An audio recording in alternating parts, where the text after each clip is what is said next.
thank you for tuning in to Tea Time with Lorna. Today I have a dear friend with me who's going to share tea, going to reminisce, catch up, talk. So I want to welcome you to Tea Time with Lorna and my good friend Miss Lily Ennis. Hi dear. Hi sweetie. So we are going to have some tea today. Tell me, what tea are you drinking today? Well, I picked Yogi Detox tea. Okay, excellent. It's one of my favorites. So that's great. Enjoy. I picked a peppermint tea today.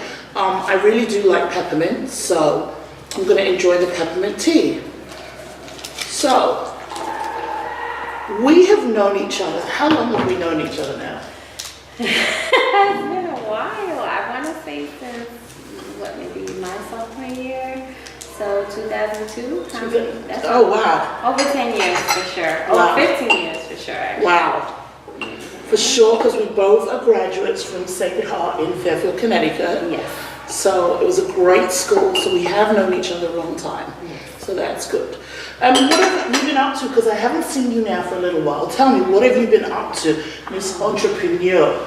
Man, I have had several projects in the works within, I want to say, the last couple of weeks. So from January to now, I've just had so many things up my sleeve, to be honest with you. Okay.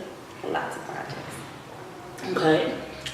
What about your traveling? I know that's one of the things we share. I love to travel. This year, I actually haven't been out of the country this year, but I have been to, where have I been? New York, New Jersey, local stuff. I was up in Maine. What about you? Have you left the country this year? Oh my goodness, yes. I actually came back from Bali. Okay, jealous. Go ahead. Amazing, Jealous. amazing. And I actually fly out Wednesday to Kansas City. Okay, not jealous. I'm gonna catch a Royals baseball game on the Thursday, so it's gonna be exciting. That's nice. Mm-hmm. What was Bali like? Now that is on my list. Am I saying it right? Is it Bali? Bali. Yeah. What is that like? It was beautiful. Like aesthetically, it's just gorgeous. I had one of the best experiences of my life. I climbed up and down a waterfall. Okay. Which I probably would have never done in a million years, but like my adventure radar was up. Okay. I tore a thigh muscle on the way back up. Ouch. But when I tell you, it was one of the most rewarding experiences ever. That country is just, it's beautiful. It's beautiful. I'm So definitely planning on going back. How long was the flight? I mean, did you leave from... Well, I went to Qatar first. Okay. I spent the day there. Okay. And then I went over to Bali.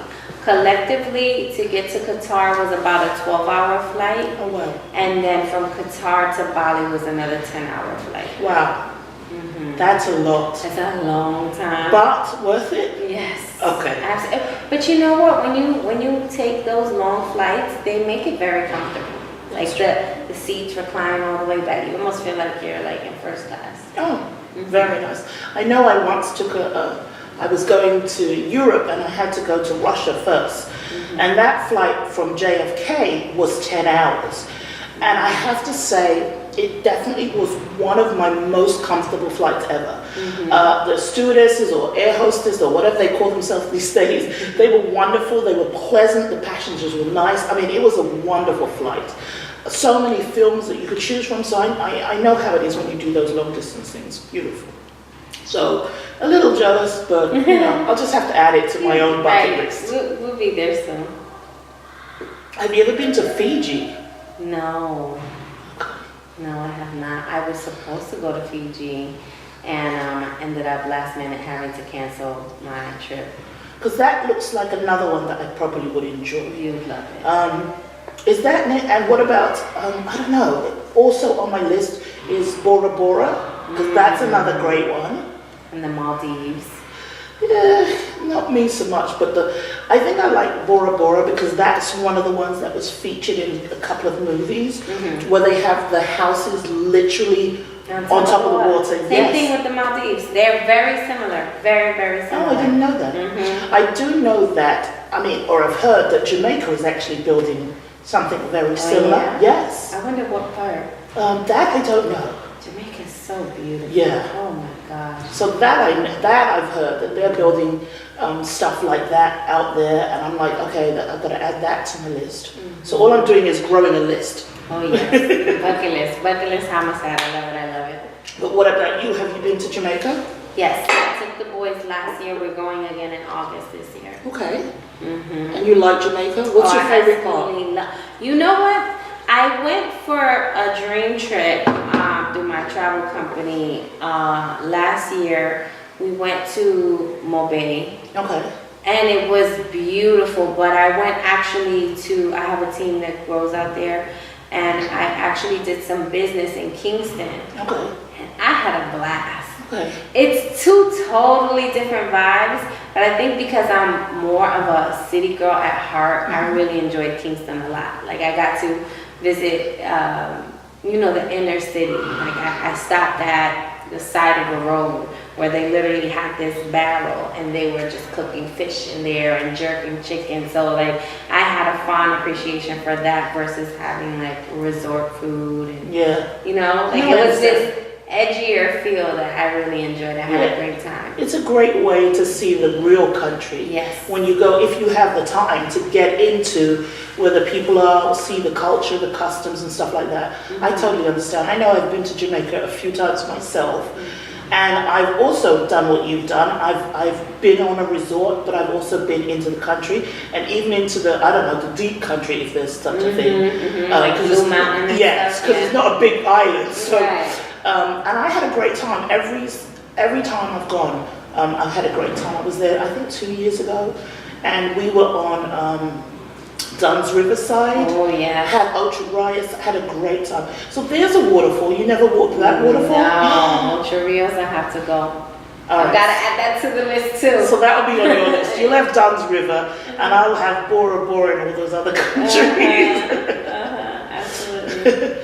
But tell me a little bit about, because I know you're very big into breast cancer awareness and things like that, being a survivor yourself. Can you share with me a little bit about your experience with that? I was diagnosed with breast cancer 11 years ago. Okay. April 25th of this month, it will mark 11 years cancer-free. Oh, amen. Yes, that is good. So I was diagnosed with breast cancer, and I was a little bit pig-headed when I got diagnosed with breast cancer. What do you mean? As far as almost like denial, like the doctor came in and she wanted to give me this almost like a death sentence. And she's like, it's what we fear. Like she had this very, I guess she meant to be empathetic, which is good. But I was just like, okay, well, give me a pill. What do we need to do? Surgery, whatever. I'm like over it. I refuse to accept that I have cancer. And she's like, you don't understand. I was like, no, you don't understand. I don't have time for this. I have a busy life. I have this going on, I have that going on. She's like, honey, like she was really trying to make me understand, like, it's cancer. And the thing with me was that it was a little bit complicated. My specific cancer, I had a lump on the left breast. Okay. But it was surrounded by something called a sarcoid, and it was inoperable. Because if they had operated and penetrated, then it could spread everywhere else. Okay. So I had to go through all these weird, extensive treatments. But by the grace of God, I stood positive. I did a lot of holistic routes. So I'm so thankful for this tea time because I got to learn about, lavender oil and herbs and just how important, those type of natural healing properties are. And I'll be celebrating 11 years this month. Amen. I mean, I knew about the cancer. I didn't realize that about the type that you had and stuff like that. I don't know if you know this, but a few years ago, I was actually a breast cancer facilitator. Wow. And I ran a survivors group. Wow. Yeah, in Greenwich. Very nice. For a number of years. And I was always nervous because I always felt like, okay, these are the survivors and I see them every week. But I was always nervous if somebody missed a meeting.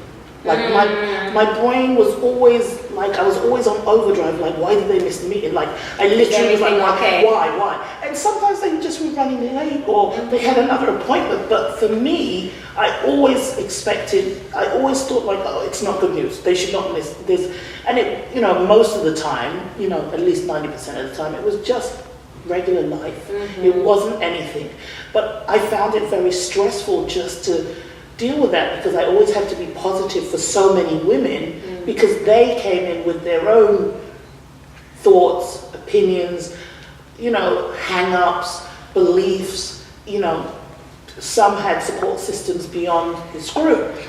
Some did not. Some had family that, helped them, and some that didn't. I mean, I personally found it stressful because I think I cared too much. And so I just was always worried. Your reaction is why I didn't tell any of my family members. I told my mother, my sister, and my husband.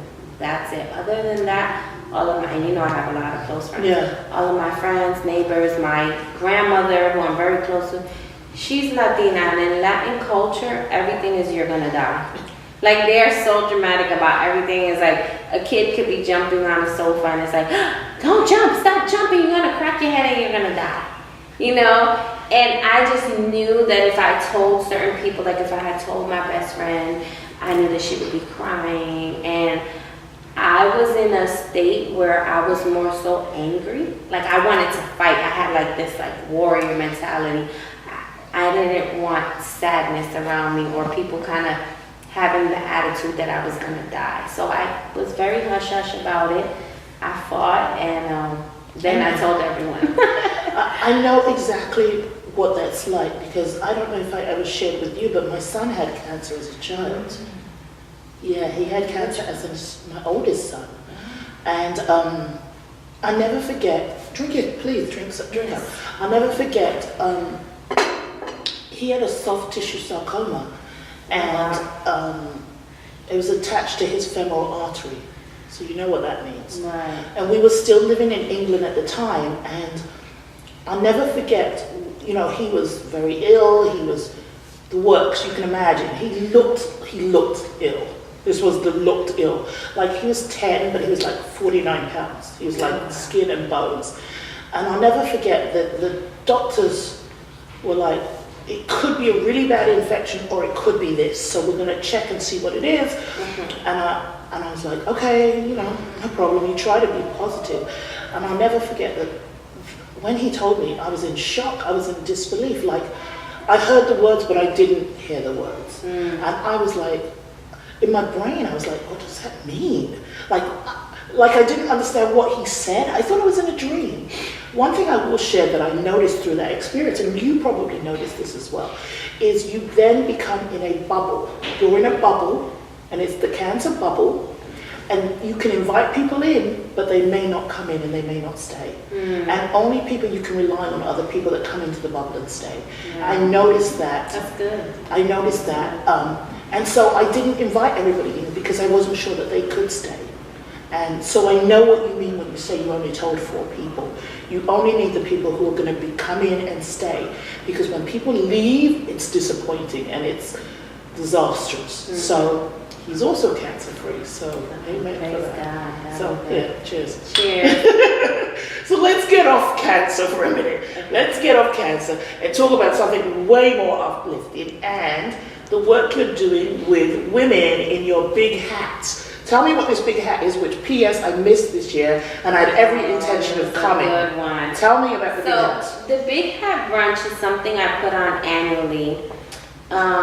Number one, because it's Women's History Month. Okay. And it's important for me to, number one, celebrate women, but also cultivate that that type of behavior for other women to celebrate women.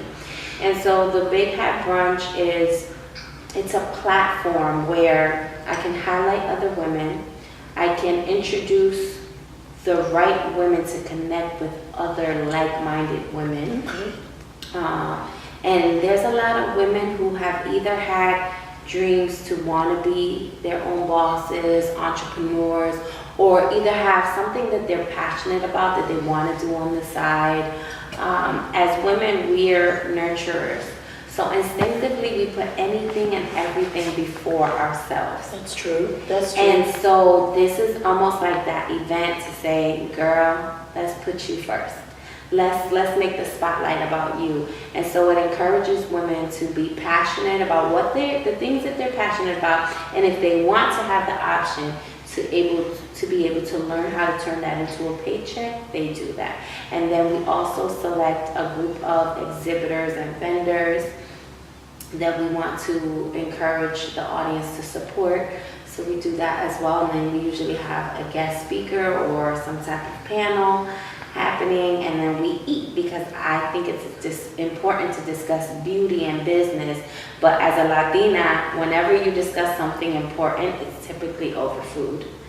So that's where the kind of brunch comes. So how did this even, this is such a great idea. I'm sorry I missed it this year, but I have to mark my calendar for next year. How did this even begin? Like, where did the original idea come from? Because this is not your background. So you don't just come up with this, or did you just come up with this? I did. I kind of did just come up with it, and I made it the big hat because as a little girl, I would always see, women, whether it was pictures from the Kentucky Derby, and I just saw them just be so gracious and gorgeous. So I would see women with pearls, and I felt that more women needed to be seen in that type of light. I think it's important for the younger generation, even so, to be able to see women in business, even if they just boss up for the day, put on a big hat and go network and go be kind to other women. There's so many times where as women, our crowns need adjusting, but there's always that woman that wants to say how much they adjusted the other woman's crown. I wanted to create an environment that says, hey girl, we're gonna adjust your crown, but nobody needs to know about it. Because it's just more of a sisterhood. Yeah. That's what I my wanted goodness, to it's create. great. So how many vendors do you have? Where do you usually hold it? I mean, how local is it? Every year, I run out of space. Okay. So this year we had over 200 attendees. Oh, wow. And we had about 18 exhibitors. Wow. And I found the largest venue that I can find that was closest to the train station, because we have people that come from Massachusetts, from New York City, New Jersey, Connecticut. I didn't even think that I would attract an audience outside of Connecticut, but every year somebody comes, falls in love with it, and tells somebody else. Like on our page, there's already a group of women that want to commit to coming, and they want to purchase tickets, and they're all the way from Baltimore, Maryland. Oh, wow. So I'm thinking that next year I'll find the largest venue I can find in close proximity, but after next year I'm thinking about taking it on tour. Oh, wow. And going from city to city. That's a great idea. Have you ever thought of partnering with anybody? I don't know who, and I don't even know what that means when I'm suggesting it, but partnering with someone in order to do that, I don't even know who that would be. I don't know. I can get corporate sponsorships. I can start growing it like that. But as far as a true partnership, I wouldn't, only because I'm very particular about my brand. Okay. So my specific company that, I have different companies, but the specific one that does that is the Lille Ennis Group. Okay. So I wouldn't want to bring somebody in that will weaken change. your brand. Weaken your Not brand. even weaken the brand. It might be somebody that will strengthen it, but somebody that doesn't see the exact vision of what I want. Okay. Somebody that would take it and just water it down, versus I love the intimate feel. So even if we grow to over 500 attendees, I still want that intimate kind of connection that women feel. So I would never want someone to come in and kind of tell me that this is how I have to do things. So I'm open to the idea, and I know that with growth, things have to change. But for the most part, I want to try to keep something or a vibe or a feeling that's true to me, kind of person. So what's new? What's on the horizon? Where do you see Lille Ennis next year, or the year after that? Where do you see that? Well, I actually just left a meeting with the city of Bridgeport because our dream court, we will be breaking ground in May. So I just got the final approval for that. Okay, back up. What's the dream court?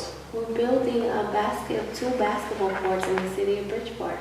Oh my goodness, that's amazing. Yes, I thought you knew for some I reason. knew you were trying to raise money for it. Now it's done. I mean, I knew you were trying to raise money for it, but beyond that part, that is as far as I was up to date on what's going on. And 2, how'd you get 2? Where are they going to be? Well, I'm very excited. Yes. And I don't even play basketball. Well, it's going to be, you're very familiar with the area. It's going to be at B.J. Brown Park. It's on the corner of Is that North Madison? Avenue and Madison. Okay. And as part of our agreement with the fundraising, the mayor has decided to rebuild the Boys and Girls Club that's right by next to it. That is pretty So that damn whole amazing. area is going to be redone. That is amazing. Mhm. That's amazing. Oh, I'm really impressed. Yeah, I'm really the city impressed. needs that. So I'm focused on finalizing that project. And once I finalize that project, I'll be having several programs running out of either the court and the Boys and Girls Club. Is he going to let you help run the programs there? Uh-oh, Lily. Oh my goodness, this is amazing. Mhm. Oh my goodness, this is amazing. And I just put in paperwork for my non-for-profit. I have 2 specifically that I'm working on. Okay. I'm not going to release what That's that okay, is that's yet. okay, that's But I okay. have 2 non-for-profits in the work that I'm coming up with for next year. And those should be up and running and fully funded. Okay. But it will have to deal with the youth, and one will have to deal with women empowerment specifically. That's amazing. I'm not over the basketball court yet. though. Just not over that. I just wanted to say, you're glossing it over a little bit, but I'm not over it yet. That's really daggone impressive. That's really impressive because I don't know the statistics of it all, but I know that has been vacant for a few years now. And that's pretty amazing because I think the great thing is that it's it's literally on top of Central High School. And I don't know what that relationship is with the Boys and Girls Club there or the basketball court, but that I can see that would be great for the school also. Well, the reason why that location was so pivotal for me is because I don't know if you recall 2 years ago when there was a lot of gun violence in Bridgeport. Like the homicide rate was like through the roof. Okay. And so for me, it's important to have that location because children can literally stand on the court.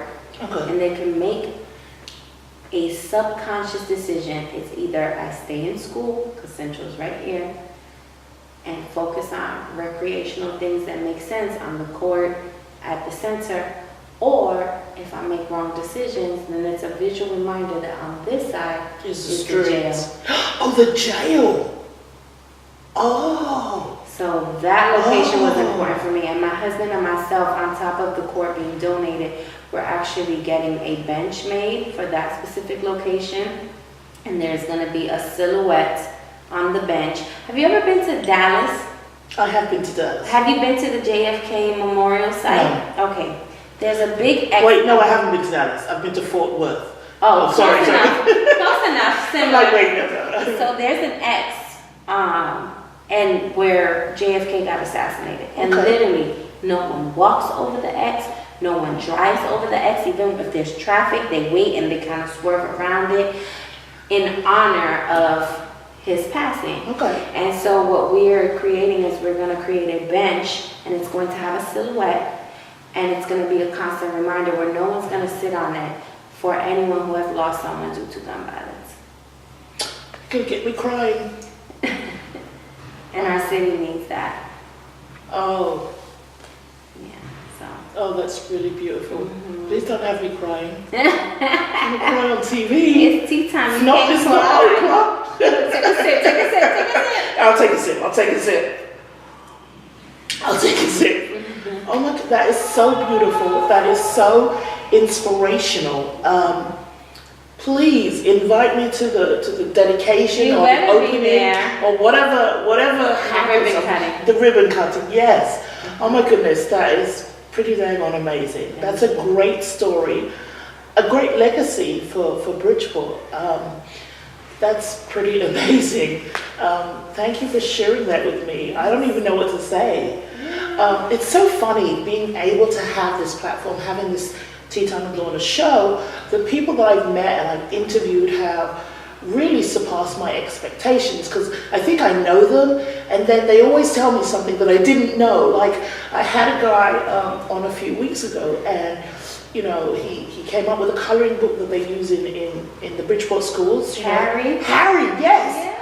Harry turns around and tells me, oh, I ran for local government and I won. And I'm like, that never came up before. The whole time we've been talking.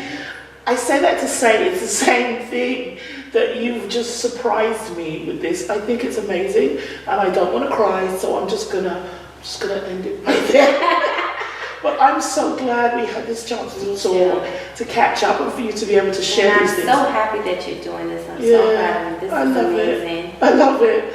So, I'm very touched. So that's really impressive, to have a goal and to be able to see it through to the end. It's amazing. But it's not a goal for you, it's a goal for the city of Bridgeport, Connecticut. So that's really amazing. So thank you for sharing with me. Of course. So I'm so grateful that Lily was able to come and share tea with me today, and for us to be able to catch up. She's a great example of a woman with a dream, a woman with ambition, with a goal, and focus. I mean, I've known Lily for many years, so it's not new to me, the personality that she has and the woman she is, the mother she is, the wife she is. None of this is a surprise. I'm just pleased that I know her and that she's my friend. So, thank you for tuning in to Tea Time with Lorna again.